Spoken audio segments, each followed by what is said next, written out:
പ്രശ്നങ്ങളിൽ നിന്ന് പിടിവിടുക. ഫിലിപ്പ് ലേഖനം 2:1-18 വരെ. ചിന്തയ്ക്കായിട്ട് 12-ാം വാക്യം. അതുകൊണ്ട് പ്രിയമുള്ളവരെ, നിങ്ങൾ എല്ലായ്പ്പോഴും അനുസരിച്ചത് പോലെ ഞാൻ അരികത്തിരിക്കുമ്പോൾ മാത്രമല്ല, ഇന്ന് ദൂരത്തിരിക്കുമ്പോൾ ഏറ്റവും അധികമായി ഭയത്തോടും വിറയലോടും കൂടെ നിങ്ങളുടെ രക്ഷയ്ക്കായി പ്രവർത്തിപ്പിക്കും. ഒരു പ്രത്യേക ഇനം കുരങ്ങിനെ പറ്റി പഠിക്കുന്നതിന് ഏതാനും ശാസ്ത്രജ്ഞന്മാർ അവയെ പിടിക്കുന്നതിനുമായി ആഫ്രിക്കയിലെ ഒരു വനത്തിലേക്ക് പോയി.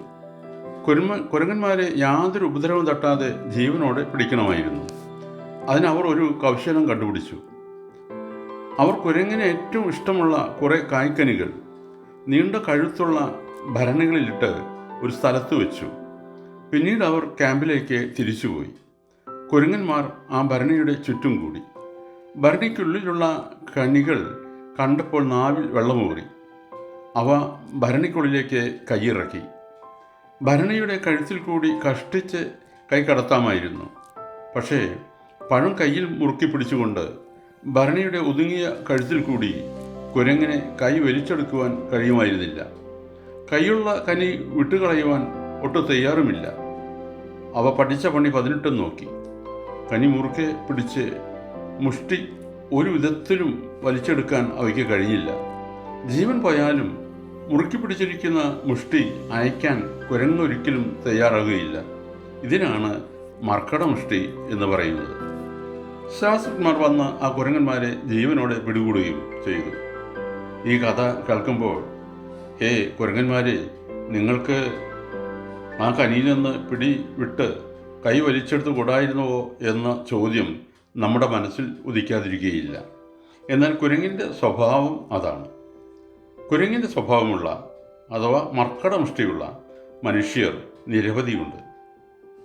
ജീവിതത്തിൽ തങ്ങൾക്ക് നേരിടേണ്ടി വരുന്ന പ്രശ്നങ്ങളിൽ നിന്ന് പിടിവിടാൻ അവർ തയ്യാറാകുകയില്ല.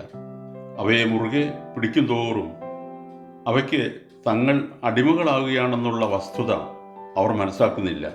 ഒടുവിൽ ആ മർക്കടമുഷ്ടി അവരെ നശിപ്പിക്കുകയും ചെയ്യുന്നു. ഒഴിഞ്ഞു മാറാൻ ഒരു വഴിയുമില്ലെന്നുള്ള വിചാരത്താലാണ് ചിലർ തങ്ങളെ നശിപ്പിക്കുന്ന പ്രശ്നങ്ങളിൽ കടന്നു പിടിക്കുന്നത്. അങ്ങനെ അവയിൽ പിടിമുറുക്കിക്കൊണ്ട് സ്വയം സഹതപിക്കും. കഷ്ടതകളും ദുരിതങ്ങളും ദൈവം അയക്കുമ്പോൾ അവ അനുഭവിക്കേണ്ടത് എൻ്റെ കടമയാണ് എന്നൊരു സ്ത്രീ ഒരിക്കൽ പറയുന്നത് കേട്ടു. ഈ മനോഭാവമാണ് കഷ്ടതകളോടും ദുരിതങ്ങളോടും പലർക്കുമുള്ളത്. അതുകൊണ്ട് അവയുടെ മേലുള്ള പിടിമുറുക്കാൻ പലരും ആഗ്രഹിക്കുന്നു. ഗുരുതരമായ പ്രശ്നങ്ങളായിരിക്കാം നമുക്ക് നേരിടുവാനുള്ളത്. നമ്മുടെ ഉപജീവന മാർഗമായ ജോലിയുടെ അരക്ഷിതത്വമോ, ഭാര്യയുടെയോ ഭർത്താവിൻ്റെയോ അവിശ്വസ്തതയോ, അടുത്തു തന്നെ ജോലിയിൽ നിന്ന് റിട്ടയർ ചെയ്യേണ്ടി വരുമല്ലോ എന്ന വിചാരമോ എന്തു തന്നെ ആയിക്കൊള്ളട്ടെ, അവയിൽ തന്നെ മനസ്സിൻ്റെ പിടിമുറുക്കുന്നവരെ അവ നശിപ്പിക്കും. നേരെ മറിച്ച് അവയിൽ നിന്നുള്ള പിടിവിട്ട് നമ്മുടെ ജീവിതത്തിൻ്റെ ഉടമസ്ഥനായ ദൈവത്തെ അവ ഏൽപ്പിച്ച ശേഷം തൽക്കാലം ചെയ്യാനുള്ളത് വിശ്വസ്തയോടുകൂടി ചെയ്യുക എന്നത് മാത്രമേ നമുക്ക് കരണീയമായിട്ടുള്ളൂ. നമുക്ക് സുപ്രധാനമായ ഒരു തീരുമാനം കൈക്കൊള്ളേണ്ടതായിട്ടുണ്ടായിരിക്കാം. വളരെ ഗൗരവമായ ഉത്തരവാദിത്വം ഏറ്റെടുക്കേണ്ടതായിട്ടും ഉണ്ടാകാം. ഒഴിച്ചു വയ്ക്കാനാവാത്ത ജോലികൾ ചെയ്തു തീർക്കുവാനുണ്ടാകാം. പക്ഷേ നമുക്ക് വഴികാട്ടി ആയി തരുന്ന ദൈവം കൂടെയുണ്ടെന്നുള്ള വിശ്വാസമുള്ളവർക്ക് അവയെ യാതൊരു പ്രശ്നവുമായി തോന്നുകയില്ല. നാം ചോദിക്കാതെ തന്നെ നമുക്ക് വേണ്ടത് ദൈവം മുൻകൂട്ടി കരുതി വയ്ക്കുന്നു. നിങ്ങളുടെ ഭാരങ്ങളും പ്രയാസങ്ങളും എൻ്റെ ചുമലിൽ വെച്ചുകൊള്ളൂ എന്ന് അവിടുന്ന് അരുൾ ചെയ്യുന്നു. നമ്മെ വഴി നടത്തുന്ന ദൈവം അന്ത്യം വരെ നമ്മോട് കൂടെയുണ്ട്. ഈ വിശ്വാസമുള്ളവർക്ക് മാത്രമേ തങ്ങളുടെ പ്രശ്നങ്ങളിൽ നിന്ന് പിടിയിടുവാൻ കഴിയൂ. ഭയമാണ് പിടിമുറുക്കാൻ പ്രേരിപ്പിക്കുന്നത്, ദൈവത്തിലുള്ള വിശ്വാസം പിടിയയക്കാൻ. ഓർക്കണമേ, ആത്മവിശ്വാസം നഷ്ടപ്പെട്ടാൽ അധപ്പതനത്തിൻ്റെ വക്കിലെത്തും. 55-ാം സങ്കീർത്തനം 22-ാം വാക്യം. നിന്റെ ഭാരം യഹോവയുടെ മേൽ വെച്ചുകൊള്ളുക, അവൻ നിന്നെ പുലർത്തും.